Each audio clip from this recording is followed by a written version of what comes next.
আজকে আপনাদের দেখাবো কীরকম রানী সেল দিয়ে আপনারা আরেকটি নতুন ক্ষুদ্র মৌমাছির বক্স করতে পারবেন। দেখেন, এই বক্সটির মধ্যে প্রচুর পরিমাণ মাছি এবং প্রচুর পরিমাণ মাছির ভিতরেই আপনি রানী সেল দিয়েছি। কিন্তু রানী সেল দিলেও আপনারা কীরকম সেল দিয়ে আপনারা এই বক্সটি থেকে আরেকটি বক্স করতে পারবেন সে বিষয়ে আজকে আপনাদেরকে দেখাবো, কিছু কথাবার্তা বলবো। দেখেন, অবশ্যই যারা এভাবেই আপনারা আরেকটি বক্স বানানোর চিন্তাভাবনা করতেছেন, কি চিন্তাভাবনা করে আপনারা একটি বক্স বানিয়েছেন, তাদেরকে উদ্দেশ্য করে বলবো, প্রতিটি ফ্রেমেই কিন্তু রানী একটি দুটি সেল দিয়ে থাকি, কিন্তু সব সেল দিয়েই আমরা বক্স করতে পারি না।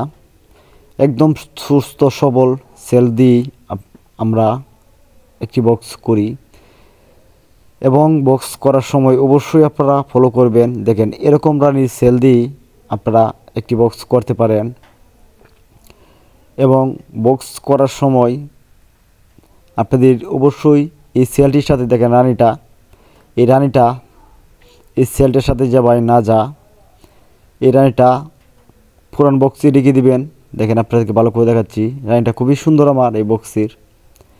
আপনারা পুরান বক্সে রেখে শুধু সেল দিয়ে আপনারা নতুন একটি বক্স করবেন। আর যদি মনে করেন যে রানী দিয়ে, দেখেন আমার একটি রানী মৌমাছি এখানে চলে আসছে, আমি এই রানীটা মাছিটা ধরবো।